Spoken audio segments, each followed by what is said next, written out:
Good afternoon, everybody. Happy Monday. I hope you are excited for a new week, a new start, a new beginning, a reset to anything that you want to reset to, that you want just to have a new start with, so that you can look at things from a new perception, new eyes, new mindset. So let's look into the major energies of the week and get some guidance about how we can align to our highest path possible.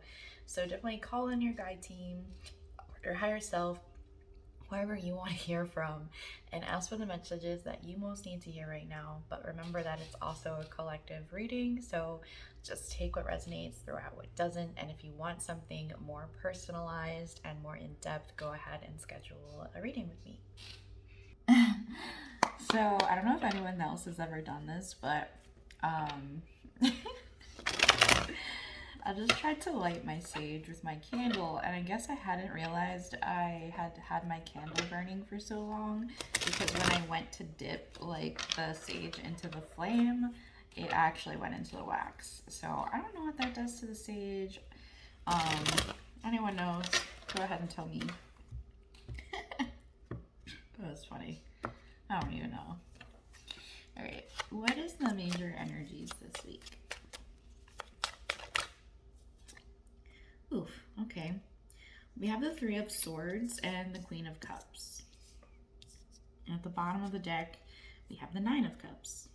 Alrighty. So clear, instant message there. There's a lot of pain here because it seems like you're so loving and nurturing and caring. Like you have so much love and care for the people around you and the situations and everything that you put your attention to and your energy into, like everything that you commit to and that you have some kind of whatever type of attachment to, right? You put your all into it. You put all of your attention and all of your heart and all of your passion into it, put all of your attention. And that tends to make you hurt, right? Tends to hurt. It tends to end up in pain and in sorrow and just like being stabbed in the heart, because it feels like either that you're the only person that cares the amount that you do, or just that it's like wearing your heart on your sleeve kind of thing, right? When it's in a vulnerable position and the people or situation, right? It doesn't have to be a person, it could be like, and any person. I'm not just talking about love, right? I talk about work or family, friends, like whatever. Um, it can be any situation too. It could be something that you're invested in creatively, it could be something that you're invested in monetarily, right? It just feels like you put so much love and care into it, but all you get back is pain, because what we need is some more attention to ourselves, right? To make sure that we're filling our own cup before we dip that cup, like the contents of that cup, into other situations, right? When we have a full cup, we are able to give everything to the things that we're invested in, right? Because it's full, it's over full, and then we can keep replenishing. But if it is almost empty or not full, and we're letting everything drink from it, then there's nothing left for us. And then how do we give when our cup is empty, right? And that's how we feel here. And with this rock fixture over here with these roses, it really reminds me, like I was getting the feeling, the idea of like the idea that came into my head was that she was visiting her own like burial site, right? Her own thing, and coming to mourn herself. But over here, it's so different, right?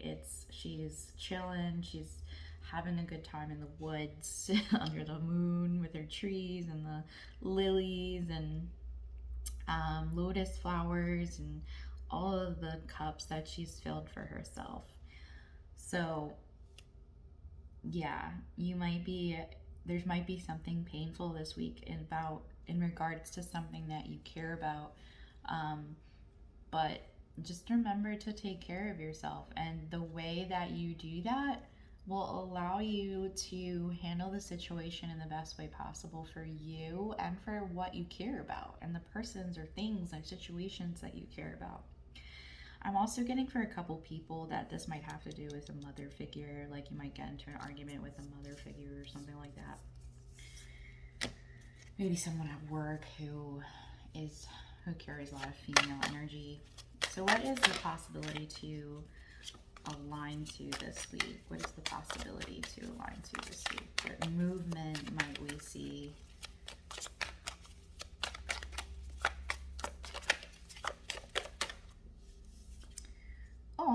We have the Four of Wands and the Chariot.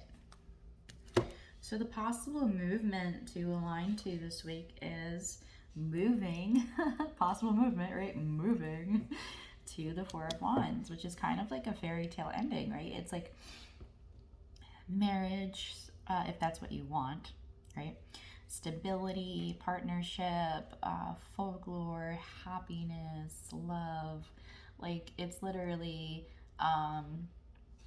the stuff of fairy tales, right? The stuff of love stories and fast movement towards that, right? Because look at these horses. They look like they mean business. They look like they're riding the wind, right? And they don't have to deal with any traffic because they're up in the clouds, moving as fast as they can.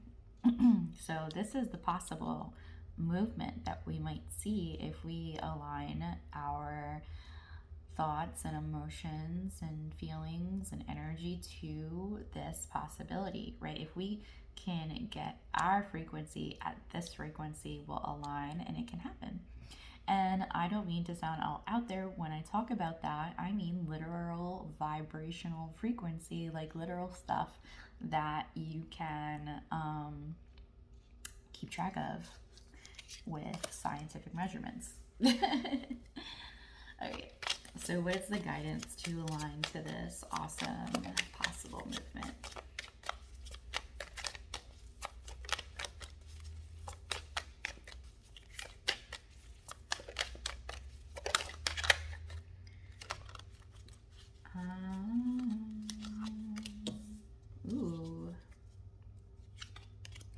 Yeah, we have the Eight of Pentacles and the Ace of Pentacles.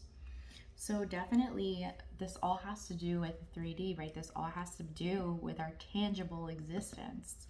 So just keep working hard towards that new beginning that you want, right? Because the existence that we're in, that we saw just before, is one of pain and giving too much without giving back to ourselves in a way that is sustainable. So we want to be able to work hard towards a beginning, something that we can see, feel, touch, hear, see, experience in a way that is different than that, right? How can we make a beginning of something that takes care of ourselves, but also in a way that we are free to be vulnerable in that way, to love, to care, to be passionate about what we're invested in, to share the parts of ourselves that we want to share to be accomplished, right? So if it is a work endeavor, right, and we want to be passionate about it, we want to put all of our love and our drive into it, and we want to be able to show all of ourselves in that, but it's not working right now. How can we change that? How can we make a different start to what we're doing, where we're able to work hard to make this happen? What step is there for you to do? What should you be putting your investment in? What should you be putting your work into? Your feelings, like your passion, your creativity. What should you be doing instead to bring this out? Okay? And if you need a little bit more clarity on that, or if you want a healing or hypnosis or mental health counseling or one-on-ones using all of those modalities, go ahead and schedule something with me.